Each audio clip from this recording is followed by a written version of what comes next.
ములుగు జిల్లా ఏటూరు నాగరం మండల కేంద్రంలో భారత జనతా పార్టీ ఆధ్వర్యంలో రాబోయే స్థానిక ఎన్నికల్లో బీజేపీ గెలిపే లక్ష్యంగా పనిచేయాలని ములుగు జిల్లా అధ్యక్షులు సిరికొండ బలరాం అన్నారు. ఏటూరు నాగరం మండల కేంద్రంలో బీజేపీ మండల అధ్యక్షులు వినుకొల్లు చక్రవర్తి ఆధ్వర్యంలో స్థానిక సంస్థల ఎన్నికల కార్యశాల నిర్వహించారు.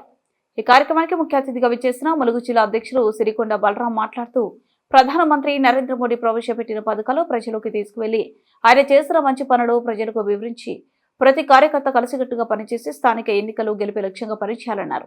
ఈ కార్యక్రమంలో మండల ఇన్ఛార్జ్ గిరిజన మోర్చా రాష్ట్ర ప్రధాన కార్యదర్శి కొత్త సురేందర్, జిల్లా ఉపాధ్యక్షులు ఏనుగు రవీందర్ రెడ్డి, జినుకుల కృష్ణాకర్రావు, జిల్లా నాయకులు సాంబశివరావు, ఎస్టీ మోర్చా జిల్లా అధ్యక్షులు గండిపల్లి సత్యం, ఎస్సీ మోర్చా జిల్లా అధ్యక్షులు వావిలాల జనార్దన్, జిల్లా కౌన్సిల్ మెంబర్ గద్దాల హరిబాబు, మండల కన్వీనర్ గాడిచెర్ల రాజశేఖర్, మండల ప్రధాన కార్యదర్శులు కందడి ఎలేందర్ రెడ్డి, కిసాన్ మోర్చా మండల అధ్యక్షులు ఎలుకపల్లి శ్రీను తదితరులు పాల్గొన్నారు.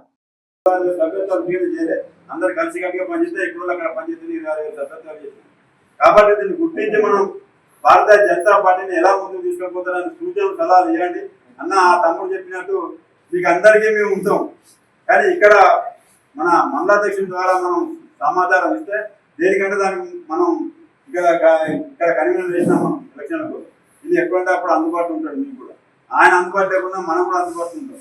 ఎందుకంటే మన పార్టీ జాతీయ పార్టీ అని చెప్పుకోవాలి మనం. అంతే నీకు నువ్వు బలంగా కావాలి. బలంగా కావాలని చెప్పి నాకు జాతీయ పార్టీ అబ్బాయి నరేంద్ర మోడీ 3 సార్లు ప్రధానమంత్రి అయ్యాడు. మాదేం తక్కువ అని నువ్వు గట్టిగా మాట్లాడు, నీకు బలం పెరుగుతుంది. ఒకసారి 2 సార్లు మాట్లాడు. కానీ మనం అట్లా ఉంచుకుంటే మనం బలం పెరిగేది. మన కూడా కొంచెం శక్తి పెంచుకోవాలి. నరేంద్ర మోడీ చూసి నరేంద్ర మోడీ బలం అన్న దాంట్లో కొంచెం ఆహ్వానించుకోవాలి. ఆహ్వానించుకున్నప్పుడు మనకు బలం పెరుగుతుంది. అట్లా మనం విడుదల కావాలి. ఎప్పుడో అక్కడ అయినప్పుడు ఎందుకు ఇవ్వడానికి మన అంత మీకు ఇంతమంది ఉన్నారు.